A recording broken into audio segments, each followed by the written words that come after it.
Halo, Assalamualaikum guys. Welcome back to my channel Angga Andoso.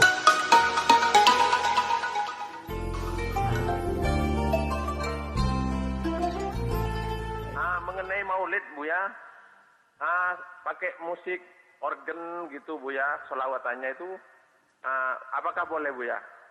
Itu saja Buya. Baik. Semoga Buya beserta anak-anak di Al-Bahjah sehat semua. Doakan saya Buya selalu Buya. Amin ya rabbal alamin. Dalam beragama itu ada martabat.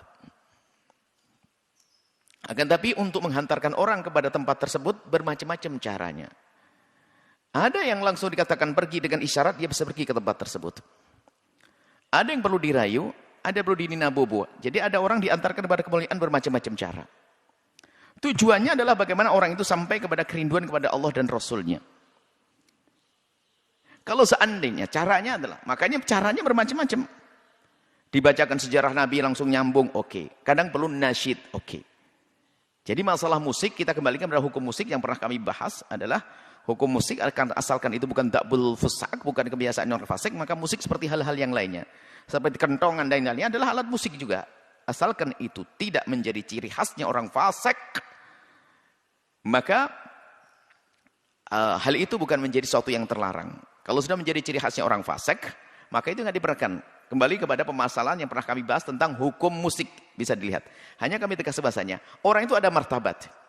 Martabat Anda mungkin, Pak Haji Wasi atau yang lainnya, mungkin termasuk orang yang sudahlah cukup dengan sholawatan saja tanpa apapun, sudah dekat, sudah serindu. Iya Anda sudah pangkat tinggi. Tapi yang lain, lagunya monoton saja, apa sih itu? Apalagi yang biasa dengan lagu-lagu yang lainnya, lagu-lagu yang menjiplak dengan lagu-lagu yang tidak miliknya bukan orang beriman dan sebagainya. Untuk dialihkan nggak mudah. Sehingga perlu dikemas yang cantik, yang indah, suara yang merdu, kemudian juga irama yang menarik, indah, agar dia tertarik. Setelah itu dia mulai kenal sholawat kepada baginda Nabi SAW.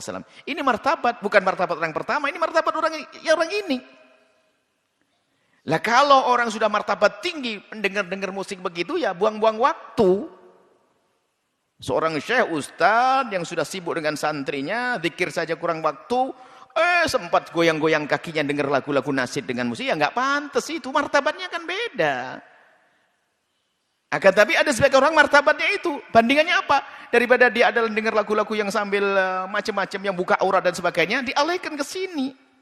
Ini masa transisi, menghantarkan orang. Artinya kita perlu menyesuaikan hal yang demikian ini. Jangan gampang kita mengatakan itu tidak boleh dan sebagainya. Sementara anak-anak muda kita juga perlu hiburan. Nggak bisa langsung kita paksa begini, nggak bisa. Dia perlu hiburan, maka dibuatlah nasyid sanjungan kepada Rasulullah dengan irama-irama yang indah. Tentunya harus konsekuen dong. Yang memberi irama itu jangan pasaran, jangan lihat pasar.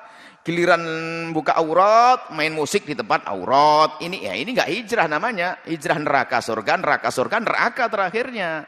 Jadi hijrah ya hijrah. Saya akan nekuni musik ini, religi seperti itu. Sudah, nggak kemana-mana lagi. Tujuannya apa? Untuk menarik anak-anak muda itu. Kalau sudah anak muda dekat kepada Allah, zikir, nggak butuh lagi dengan alat musik kok. Jadi mohonlah, jangan seseorang itu mengukur dengan diri sendirinya. Iya, Anda sudah nggak dengar musik, nggak ada masalah. Anda bisa langsung baca Al-Quran, oke.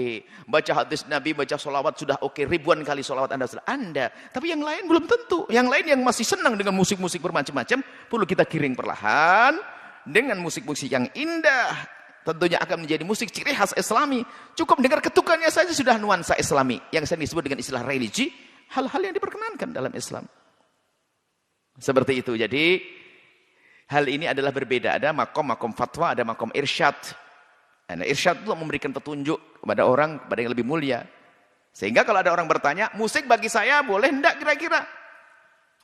Ya enggak boleh lah untuk kelas kamu kok musik-musik begitu. Kamu kan kelas seorang guru turkoh, guru torekoh, guru fikih, habis. Masa ini enggak pantas.